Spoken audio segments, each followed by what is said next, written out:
Bom, boa noite a todos, né? Se ainda não cumprimentei alguém.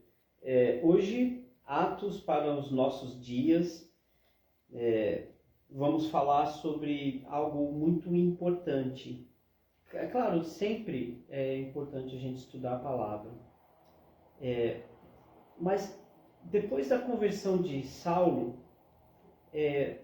a igreja ganhou um novo gás. A igreja ganhou um novo corpo, né? No sentido de, não o corpo de Cristo, né? Mas ganhou uma nova equipe. Com a conversão de Saulo, com a chegada de Saulo, a igreja começa a alcançar mais pessoas ainda. E cada vez que a gente vê Deus trazendo pessoas de forma estratégica para a igreja, a gente vê a igreja ganhando um novo ânimo, porque eles entendiam que cada membro, cada pessoa que entrava para a igreja era uma nova estratégia, porque cada pessoa que entra é para ela alcançar outras pessoas que talvez não viriam por meio de você, por meu meio. Então, com a chegada de Paulo, novas pessoas, novos ambientes, novos grupos, novas classes de pessoas ouviriam o Evangelho. Cada pessoa que entra para a igreja, cada pessoa que começa a fazer parte do corpo de Cristo, quando há aquela regeneração que nós conversamos aí nas duas últimas ponderações no livro de Atos, né? Cada pessoa que vai chegando é Deus atingindo novas ramificações da sociedade. Eu não conheço as pessoas que o Neves conhece, né? Eu não conheço as pessoas que o Joel conhece, que a irmã Betânia conhece. E cada vez que um cristão chega, ele vai atingir um ramo da sociedade.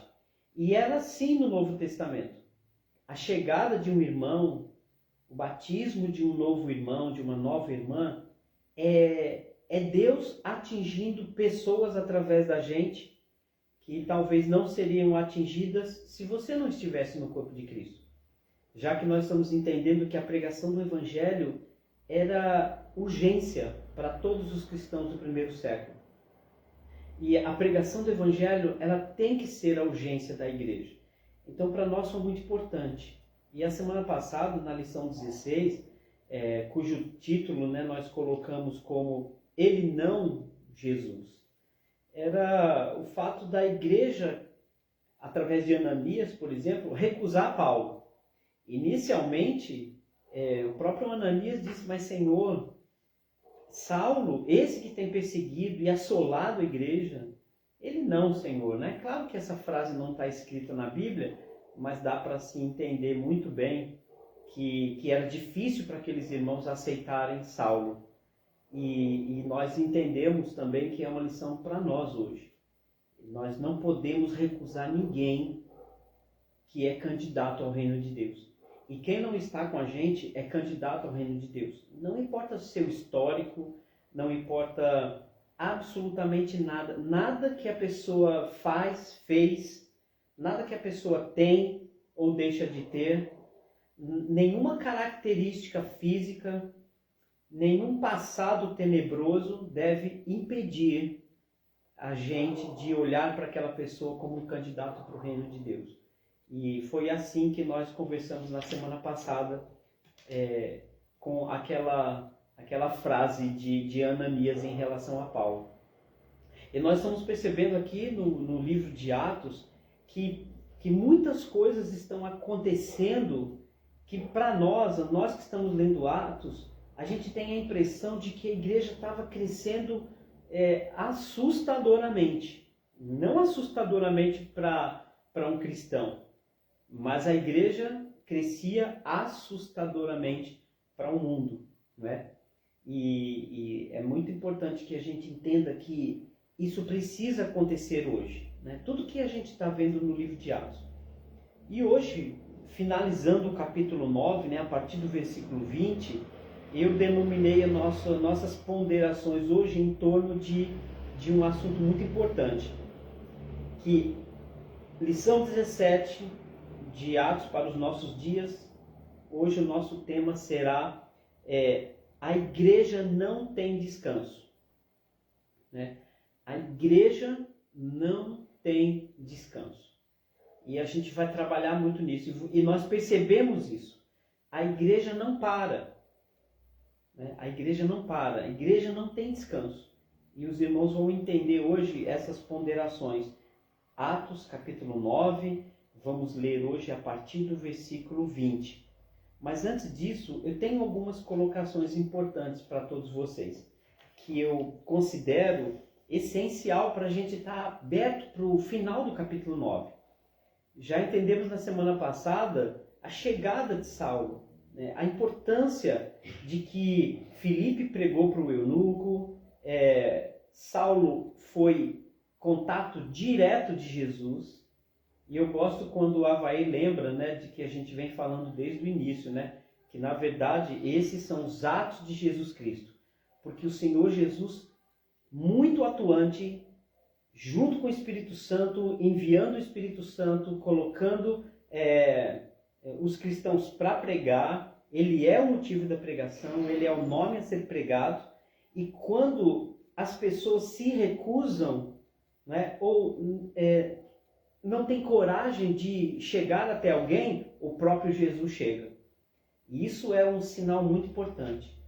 Já que todo mundo estava tão apavorado com Saulo, então Jesus, como parte da equipe, né, não só como cabeça, mas aquele que age também, ele se encontra com este homem no caminho para Damasco e traz ele na marra. Ele traz Saulo na marra. E ele ainda diz para Ananias, esse Saulo, você vai receber ele, você vai batizar esse homem. E eu não quero saber o que a igreja pensa sobre ele, porque a igreja é minha. Quem coloca membro na igreja sou eu. Então, só quero que vocês trabalhem. A gente quer o mundo todo, não esqueçam disso. Mas eu coloquei algumas coisas importantes aqui, que a gente percebe entre o capítulo 8 e o capítulo 9. Jesus prestem atenção nisso, irmãos. Quando Saulo encontra-se com Jesus, a pergunta de Jesus, ela tem muitas informações importantes para a gente. Né? Nós sabemos que Saulo perseguia a igreja. A Bíblia usa até a palavra na revista atualizada, né? Versão revista atualizada, Saulo, Saulo, por que me persegues? E o texto diz, né, que Saulo perseguia a igreja, ele assolava a igreja, tá certo? Ele chegava entrando de casa em casa, arrastando cristãos, levando cristãos para serem presos, participou ativamente ali, né, na condução, digo até que na permissão do apedrejamento de Estevão. Mas a Bíblia sempre relaciona Jesus com a igreja. Nós falamos a semana passada que estar na igreja é estar em Jesus. Não estar na igreja é não estar em Jesus. Não estar em Jesus não está na igreja. Então não há separação. Esse corpo, ele usa a palavra unidade e não união. Né? Unidade é bem diferente de união. Unidade é compartilhar de um único conteúdo. É o Espírito Santo, é a mesma fé, é um só batismo, é um só. E Jesus orou por isso em João 17, pela unidade. Assim como és tu, ó Pai, em mim, né? E eles em nós. Então, essa unidade é muito forte. União é um saco de batata. Unidade é um purê. E a gente não pode esquecer disso. Tá certo? Agora, Jesus é a igreja. Os apóstolos em Atos são a igreja. Os diáconos que nós lemos lá no capítulo 5, 6 e 7, os diáconos são a igreja. Os convertidos são a igreja. Os regenerados são a igreja. Saulo é a igreja. Você e eu somos a igreja. E precisamos honrar essa unidade. Quando lemos Salmos a partir de agora, não vamos ver apenas os personagens, Pedro, Paulo, Filipe e tantos outros. Vamos enxergar a igreja. Todos são instrumentos e peças de Deus, tijolos, para compor a igreja. E isso é essencial, porque Deus, ele trabalha com as peças que ele tem. Da mesma maneira como Deus trabalhou em Pedro, ele trabalhou em Tomé. Da mesma maneira que Jesus trabalhou em Tomé, ele trabalhou em João. E em milhares e milhares de discípulos, Deus vem trabalhando. Porque muitas vezes, irmãos, a gente fala tanto desses personagens, tá certo? Que nós nos esquecemos de olhar para eles todos como uma só igreja. E Jesus trabalha com a igreja. Ninguém era tão importante quanto Jesus.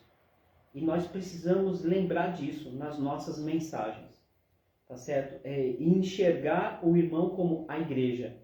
Nós somos a igreja. Cada um. Isso é um corpo. Enquanto as mãos estão trabalhando, às vezes os pés estão... qual é a palavra que eu queria usar? Os pés estão descansando, se preparando para começar o seu trabalho. Quando os pés estão trabalhando, as mãos estão se recuperando. Mas o corpo não para. A igreja não para. A igreja do Senhor Jesus não descansa. Então não vamos nos esquecer disso. A igreja não para. Quando um grupo de irmãos ou um irmão está descansando, os outros estão trabalhando. E esse é o corpo de Jesus Cristo. E nós não podemos esquecer disso nunca.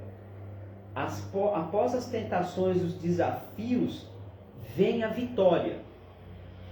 Cada vez que a igreja sofria uma perseguição, e isso aconteceu, a gente está falando da igreja, porque a igreja sentiu a morte de Estevão, mas esta mesma igreja é a igreja que agora vê a vitória de Jesus e da mensagem dele na conversão de Saulo.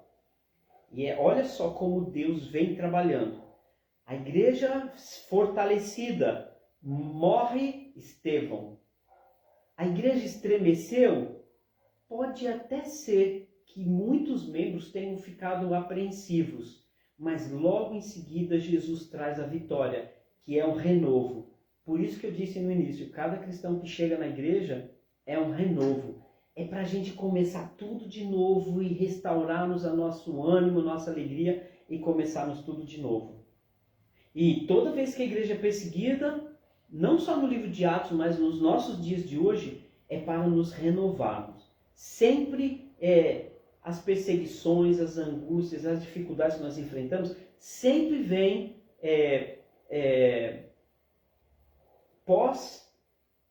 sempre após as perseguições e as dificuldades, vem o crescimento. Sempre, irmãos.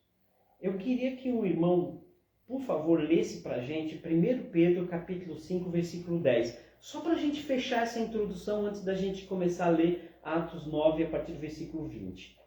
Primeira carta de Pedro, capítulo 5, versículo 10. Então, não pensem que a igreja mudou. A igreja não mudou. A igreja não mudou sua doutrina, a igreja não mudou a ceia, a igreja não mudou a sua adoração, a igreja não mudou a doutrina dos apóstolos, ela não mudou. Mas cada coisa que acontecia fortalecia ainda mais aquilo que a igreja já era. A sua identidade é que importava, tá certo? Apenas essa identidade que Jesus não queria que mudasse.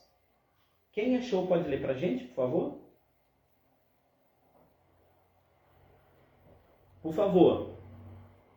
Por favor, Paulo. Isso. 1 Pedro 5,10.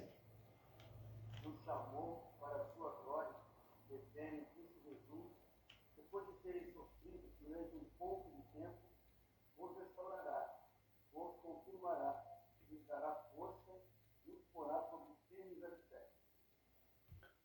Muito bem, irmão. Um outro irmão lendo numa Bíblia numa outra linguagem, por favor, de preferência a NVI ou Revista Atualizada.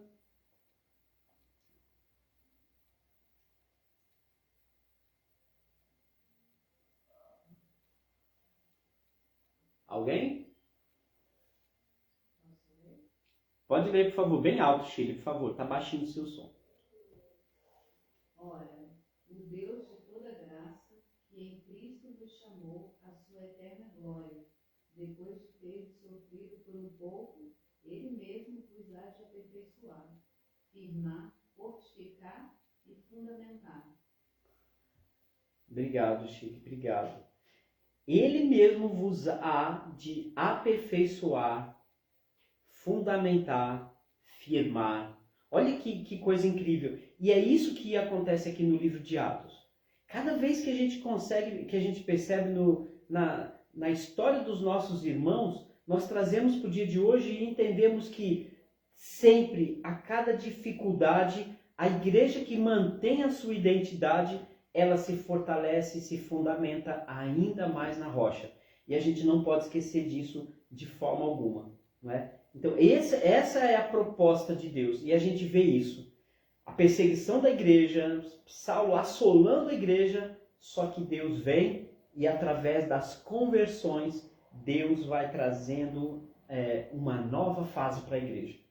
Por isso que a igreja precisa viver o evangelismo. O nosso irmão, há pouco, irmão Edson, ele comentou algo tão importante agora há pouco, né? Dele e de um outro irmão que estão montando um grupo para ensinar a Bíblia dentro de uma denominação, né? Então, e nós enxergamos a escola da Bíblia lá com o irmão Joel, né, na Baixada, pregando o evangelho através da escola da Bíblia. A igreja vivenciando o evangelismo. Pode falar, irmão Neves.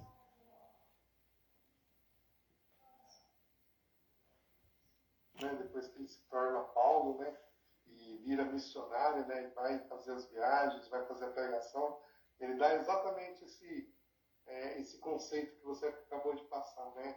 Ele mostra a importância, né, de ouvir, crer, né, e praticar no Evangelho. E ele fala que para cada vez que você crer, para cada fé que você tiver, há uma resposta de Deus, né?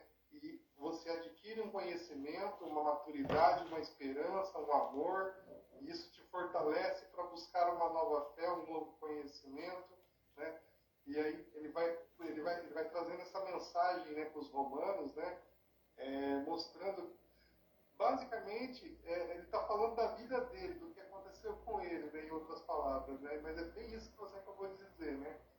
Ele sem dizer que é ele que está fazendo isso, que é ele que está passando por isso, ele está mostrando, né, através da palavra, que é isso que acontece. Muito interessante isso. Obrigado, irmão. Boa. Que bom, você grifou isso, né? E é especial. Sabe, irmão Neves, você me fez lembrar do versículo bíblico, né, do texto bíblico que fala que de fé em fé, né, quem pode completar aí pra gente? De fé em fé, o que acontece? Não é? De fé em fé que nós nos fortalecemos, que nós nos edificamos.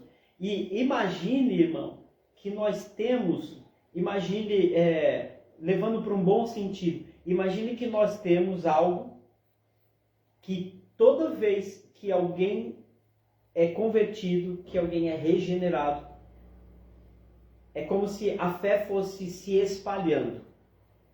Não é? É como a minha fé, ela de alguma maneira ela interfere para que outra pessoa também tenha fé.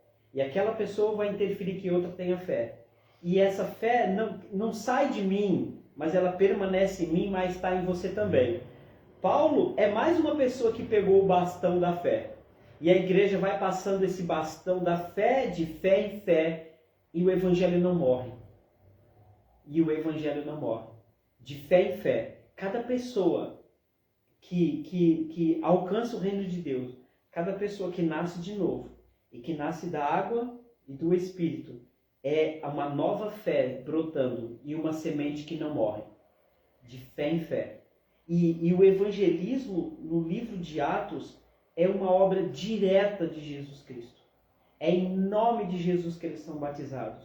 É o Senhor Jesus atuando. Não é? É o Senhor Jesus trazendo pessoas para serem evangelizadas. O Espírito Santo pega Filipe, leva o Filipe até o deserto e Jesus vai, traz o eunuco, não é? E depois o eunuco segue seu caminho, a viagem afora, e o próprio Espírito pega Filipe e leva para outro lugar. Olha que conjunto, não é? Jesus, o Espírito Santo e os discípulos. E é assim que acontece. Atos capítulo 9. Então, olhem sempre, Paulo é a igreja atuante. Atos 9, a partir do versículo 20. E logo, Saulo pregava nas sinagogas a Jesus, afirmando que este é o Filho de Deus. Que coisa maravilhosa. Você vê Saulo numa sinagoga agora, não é? A igreja através de uma outra fé, não é? Tinha a fé de Pedro, a fé de Filipe, a fé dos discípulos, a fé dos diáconos, a fé dos apóstolos. Agora esta fé já está em Saulo, e Saulo agora vai começar a distribuir também esta mensagem que produz a mesma semente, né? Que é a mesma semente que produz o mesmo fruto. Versículo 21. Ora, todos os que ouviam estavam atônitos e diziam: não é este o que exterminava em Jerusalém os que invocavam o nome de Jesus? E para aqui ele veio precisamente com o fim de os levar amarrados aos principais sacerdotes? Saulo, porém, mais e mais se fortalecia e confundia os judeus que moravam em Damasco, demonstrando que Jesus é o Cristo. Decorridos muitos dias, os judeus deliberavam entre si: temos que matar esse homem. Versículo 24. Porém, o plano deles chegou ao conhecimento de Saulo. Dia e noite guardavam também as portas para matarem Saulo. Mas os seus discípulos tomaram-no de noite e, colocando-o num cesto, desceram ele pela muralha. Tendo chegado a Jerusalém, procurou juntar-se com os discípulos.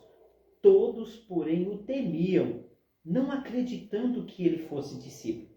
Mas Barnabé, tomando-o consigo, levou-o aos apóstolos e contou-lhes como ele vira o Senhor no caminho, e que este lhe falara, e como em Damasco pregara ousadamente em nome de Jesus. Estava com eles em Jerusalém, entrando e saindo, pregando ousadamente em nome do Senhor. Falava e discutia com os helenistas, os gregos, né? Mas eles procuravam retirar-lhe a vida. Tendo, porém, isto chegado ao conhecimento dos irmãos, levaram-no até Cesareia e dali o enviaram para Tarso. A igreja, versículo 31, a igreja, na verdade, tinha paz por toda a Judéia, Galiléia e Samaria, edificando-se e caminhando no temor do Senhor, e no conforto do Espírito Santo crescia em número. Passando Pedro por toda parte, desceu também aos santos que habitavam em Lídia. Encontrou ali certo homem chamado Enéas, que havia 8 anos jazia de cama, pois ele era paralítico. 34. Disse-lhe Pedro: Enéas, Jesus Cristo te cura. Levanta-te, arruma o teu leito. E ele imediatamente se levantou. Viram-no todos os habitantes de Lídia e Sorona, os quais se converteram ao Senhor. Havia em Jope uma discípula por nome Tabita, nome este que traduzido quer dizer Dorcas. Ela era notável pelas boas obras e esmolas que fazia. Ora, aconteceu naqueles dias que ela adoeceu e veio a morrer. E depois de a levarem, puseram-na no cenáculo. Como Lira era perto de Jope, 2 cidades, ouvindo os discípulos que Pedro estava ali, enviaram-lhe 2 homens que lhe pedissem: não demores em vir ter conosco. Pedro atendeu e foi ter com eles. Tendo chegado, conduziram-no para o cenáculo, e todas as viúvas a cercavam chorando, e mostrando-lhes túnicas e vestidos de Dorcas, que Dorcas fizeram enquanto estava com elas. Mas Pedro, tendo feito sair a todos, pondo-se de joelhos, orou, e voltando-se para o corpo, disse: Tabita, levanta-te. Ela abriu os olhos e, vendo a Pedro, sentou-se. Ele, dando-lhe a mão, levantou-a e, chamando os santos, especialmente as viúvas, apresentou-a viva. Isto se tornou conhecido por toda Jope e muitos creram no Senhor. Pedro ficou em Jope muitos dias, em casa de um curtidor chamado Simão. A igreja crescendo, irmãos. A gente vê aqui a cidade de Damasco, a cidade de Jerusalém, a cidade de Tarso, a cidade de Lida, Sorona e Jope. E o Senhor Jesus, através destes homens, pregando o Evangelho. Em Damasco, estava clara a mudança de objetivos de Paulo. Paulo tinha como objetivo para esta cidade prender e perseguir os cristãos. Mas Jesus tinha outros planos.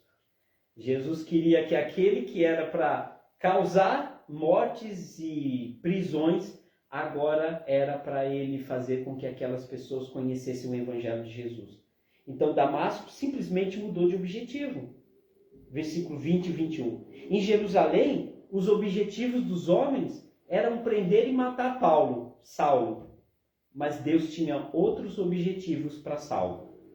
Em Tarso, a família, a casa de Saulo, tinha um objetivo. Mas agora Saulo pode pregar para os seus próprios conterrâneos. Objetivos mudados. A cidade de Lida e Sorona tinham o objetivo de velar e enterrar uma mulher, Dorcas. Mas o objetivo do Senhor era completamente diferente. Percebe, irmãos, como o objetivo do Senhor é muito maior do que os objetivos dos homens? O homem pode fazer planos, mas a resposta certa vem do Senhor. Cada uma dessas cidades é a igreja se fortalecendo. Cada uma dessas cidades, elas observavam o proceder, os sinais, os prodígios, a mensagem do Evangelho, e as cidades iam sendo tomadas pela igreja. Que coisa maravilhosa que nós lemos há pouco no versículo 31, se eu não me engano. Deixe-me rever aqui. Versículo 31. A igreja, na verdade, tinha paz. Lembre-se, irmãos, não era paz para sempre. Mas toda vez que o Senhor Jesus trazia novas pessoas, a igreja gozava de paz. A igreja perseguida por Saulo se converte, a igreja agora tem paz. Porque todo aquele que persegue o cristianismo, todos aqueles que amaldiçoam, todos aqueles que falam contra, todos aqueles que zombam, não é? A gente jamais pode dizer, eles não. Nós temos que dizer, eles sim. Nós temos que olhar para essas pessoas e enxergar elas, que se elas são tão boas na perseguição, serão ainda melhores na pregação. É sempre assim, irmãos. E nós enxergamos isso aqui. Esse versículo 31, ele não é para que a igreja se acomodasse. Porque ele diz assim, a igreja na verdade tinha paz por toda a Judéia, Galiléia e Samaria, edificando-se e caminhando no temor do Senhor. E no conforto do Espírito Santo crescia em número.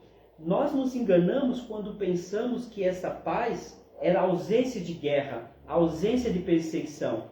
Não. Paz aqui significa paz com Deus. A paz que Jesus dá, que excede todo o entendimento, é a paz com Deus. Em outras palavras, irmãos, esses versículos querem dizer: e a igreja estava bem com Deus. E aqueles cristãos estavam em paz com Deus, não eram mais inimigos da cruz. Estas pessoas não eram mais inimigas da igreja, não eram mais inimigas da cruz. É assim que nós somos chamados filhos de Deus, né? Os pacificadores serão chamados filhos de Deus. Por isso eles são felizes, pelos que são. E olha que mensagem mais poderosa do Evangelho para todos nós. Não é? Você quer ter paz com Deus? Então se entregue a Ele. Se entregue ao Evangelho de Jesus Cristo. Essa é a grande e gloriosa mensagem da igreja. A igreja podia estar perseguida, mas elas tinham paz com Deus. A igreja podia estar sendo ameaçada, mas o que importava era a paz que eles tinham com Deus. Porque horrível coisa é você viver em guerra com Deus, sendo inimigo de Deus. Aquele que quer ser amigo do mundo constitui-se inimigo de Deus. É isso que a gente lê nas cartas. E aqui a igreja tinha paz. Não era ausência de perseguição, porque nós vamos ver como que a igreja tinha paz se em Jerusalém estavam procurando matar Saulo. Como que a igreja tinha essa paz humana se os cristãos ainda eram arrastados nas prisões? Paulo voltou para Cristo, teve paz com Deus, mas outros assumiram o lugar de Saulo para perseguir, prender e muitos matarem ainda os cristãos. Mas a igreja tinha paz, porque entre os irmãos havia paz. Entre os irmãos e Deus havia paz. Entre os cristãos e o Espírito Santo havia paz. Essa é a mensagem que o Evangelho traz para a gente. E ele conclui dizendo o seguinte: no conforto do Espírito Santo. A paz era paz com Deus. E o conforto que eles tinham era no Espírito Santo. Não vamos confundir, irmãos. Muitas vezes reclamamos, nos queixamos de dificuldades, perseguições. Mas a paz que a gente tem que ter, irmãos, é com Deus. E o conforto que nós tivemos, irmãos, é no Espírito Santo. Não vamos confundir isso. A igreja crescia em número. A igreja crescia em número porque elas estavam confortadas pelo Espírito Santo. Quem não quer do mundo ter paz verdadeira? Quem no mundo não quer ter conforto verdadeiro? Mas nós precisamos dizer para essas pessoas que a paz é quando elas voltarem à amizade com Deus. E somente o Espírito Santo habitando em nós pode trazer o conforto tão esperado. A pregação deles, a ressurreição de Dorcas, a conversão do príncipe etíope, do eunuco etíope, aliás, todas essas pessoas que se convertiam, porque esse número aqui significa muitos nomes, muitas pessoas que chegavam para a igreja. E esta é a igreja vitoriosa. Esta é a igreja vitoriosa, porque está agradando a Deus, tem paz com Deus e preserva o Espírito Santo. É por isso que nós somos a igreja. Esse é o trabalho nosso. E nós temos o Senhor Jesus como instrumento de conversão das pessoas. E nós temos o Espírito Santo, tá certo?